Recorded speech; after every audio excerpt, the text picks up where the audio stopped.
Hey everyone, welcome back to the final part of the series where I'm talking about different grand arena strategies that I believe that you can employ. Again, keeping in mind that this is for people that are around 6 to 8 billion galactic power with something between 3 to 5 galactic legends. And usually in the Kyber division, Leaguer division. So this obviously the strategies can work at other levels, other GP levels. This particular one that we're going to be talking about in the final video is kind of the stonewall all out defense where you try to stop your opponent from clearing any of your zones. This one, when you're a person that has lower GP or fewer galactic legends than your opponent, is the most difficult one to pull off, but it can still work. A lot of it depends on what your opponent is setting on their own defense. So for this one to work, you really have to be someone that scouts your opponent using swagger.gg, looking at their Grand Arena history and trying to see where you can poke holes in that. Also, again, you need to have a very heavy Datacron usage. You probably need to, have a lot of your Omicrons focused on Grand Arena to help with these teams. So what I'm going to show you is basically how this strategy can work. Me personally, I don't use it, but I do think there's a couple battles, a couple places where I could have used this and maybe it would have worked. So we're going to just look at this week's history. Again, we first round lost because I forgot to do a battle at the end. And we're going to look at this one. So I won this matchup. I used my typical strategy where I only set one GL on defense. I took three on offense. But if we look here at this opponent, again, this person has just under 8.3 million galactic power. So about 700K higher than me. They have 5 galactic legends. Again, just one more than me. So nothing too significant. So this is a pretty even matchup, I would say. They do have basically JML, JMK, then Lord Vader, Jabba, and C. On the ship side, let's just look at their capital ships that they have. They have both Profundity Executor, but both only at 5 stars.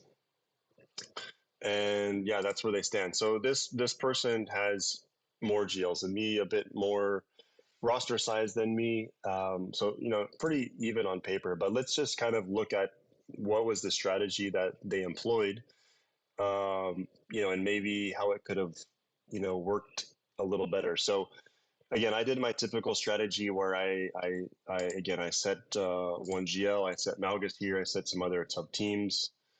I changed it up this one. Usually I also set JMK, but I decided with the GLs that this guy has, I was going to need him for offense. I set my Executor back here. I set Negotiator and Chimera, and he didn't even try to take Executor, even though, again, he has his own and he has Profundity as well. So let's look at what this guy set on defense. So he said in the top zone, Star Killer, Gas, Adrad, JMK, and other ones. So again, I I figured that he was probably going to set JMK on defense, so I took my own till I could clear this with the mirror match. So that was overall pretty easy. Again, Star Killer, JMK, the only tough squads there. And then in this other zone, he set Jabba, Lord Vader, Malgus, JML, and Tusken. So again, this guy, and I clearly didn't have enough to clear, 3.5 more GLs um, after that. So my strategy here was okay. I just tried to clear the top zone. I tried to beat him on fleets and go from there. This guy could have very easily, I think, split his GLs into these zones. And even though I took 3 of mine on offense, because again, I'm not very good at off meta counters, he would have blocked me. So, um, yeah, I have SLKR. I could have cleared, um, you know, Jabba, Lord. I mean, I could have cleared these teams, but I wouldn't have had enough to clear all of them. So if he would have put maybe Jabba and Lord Vader in the same zone, um, yeah, I could have theoretically cleared them with JMK and SLKR. if you would have put, another one of those, basically if you would have just split instead of having three and a half GLs here and only one in the other, I would have lost it.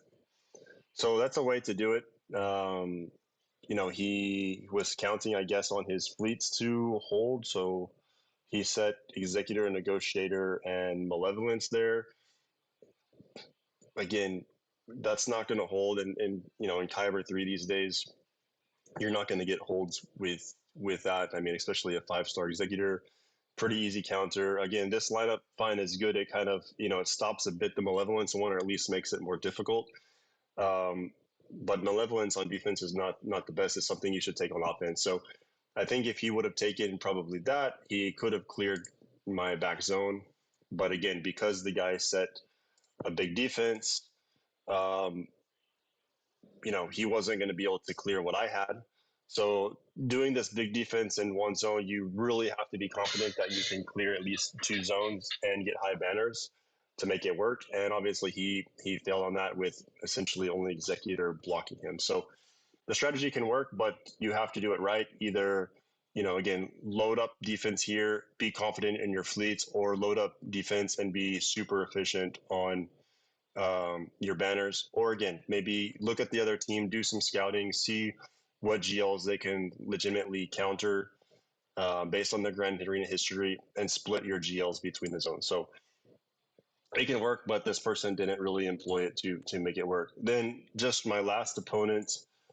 So this one was interesting. So this guy has an interesting username, but um, he has 10.4 million galactic power. So a lot of galactic power there. This is one of the biggest opponents I've gone on. He has basically all of the galactic legends. If you go and look at his ships, he has all of the big fleets. So he has 7-star Leviathan, Executor, and Profundity. So this one I didn't really think I had a chance, but it was pretty fun actually. It was, I did my normal. I left my strategy the same as the last round. I, put 1 GL on defense, knowing that I'd probably have to take quite a bit on offense. And his defense, he set 1 Ray plus Malgus, and then some pretty easy teams. That wasn't really too difficult to beat. Um, he set on the top Lord Vader. So he set 2 out of the 7 Galactic Legends that he had on defense. So meaning he had 5. 5 Galactic Legends easily gets the full clear on me. But these 2 Galactic Legends with what I took were, easy to beat. I did, mess up on a battle here on Mon Mothma. My nest, just they kept on reviving. I think in 3s it's a bit harder because Mothma gets a lot more turns. So her cooldown on her revive refreshes. So then I had to burn a team Imperial Troopers, which if I didn't use it there, I would have won the match. So it was a bit of a mistake on my part. The guy also went heavy on, he thought basically his new Leviathan was going to hold, but again, very bad defensive ship, especially if your opponent has Profundity. So that was an easy clear. These other ones, again, easy clear, but because he also had his Executor and Profundity on offense, he was able to clear my ships, no problem. And unfortunately, this little boss team, I just had nothing left. Again, I did a bad choice here on the Tuscans, which if I wouldn't have made that choice first, I probably would have been able to beat this. So anyway, this one came down to the wire. We're attacking back and forth, and unfortunately, I just couldn't beat him, even though I got some pretty interesting, it took him 3 battles to beat Gas. It took him 2 battles to beat my own Mon Mothma team. So he was dropping battles, or she was dropping battles. And yeah, again, 2 to beat Jabba. So even with 5 GLs, only having 1 GL to go against on defense, this guy had no Datacron. So I had a pretty big advantage then. And if I would have, probably been a bit smarter on the way that I attacked. So I think I started on the top just to see what fleets they had. If I would have cleared this bottom, I probably would have made a better decision on the teams I chose in one. But This opponent, this is a perfect example with 7 GLs. This guy should have loaded up GLs on these top 2 zones instead of just putting one in each. I mean, that's not going to hold. He could have put, again, he could have put 3 in each zone, still had 1 left to take on offense, which probably, let's say he takes C on offense. He would have easily cleared my zone, and I would have probably been stuck not clearing any zone. So you have to really gauge, your roster versus your opponent. This full defense, again, if you're the bigger roster by far, it can work. If you're similar roster sizes, again, look at the Grand Arena history for your opponent. It can still work. If you're the smaller roster, most likely it's not going to work, but um, it can work. Again, if you have heavy datacron usage, you have some pretty tough datacrons, you set those GLs. You still need to look at their Grand Arena history, but if they don't take too many on GLs on offense, and you can set enough that will block them from clearing a zone, and enough off meta counters where basically you can count on clearing at least one zone, even if they have GLs there, you can use it to your advantage and win. So um, again, this is number 3 of the series, third strategy of the series. I think it's the least viable one for smaller rosters. But again, if you're someone who's maybe been a bit casual, you've taken some time off Grand Arena, you've fallen down to Erodium, Chromium, definitely it's something you can use if you have the bigger advantage to climb back up. So thanks for watching. Please do remember, leave a like on the video, subscribe to the channel, and I'll see you in the next series or video.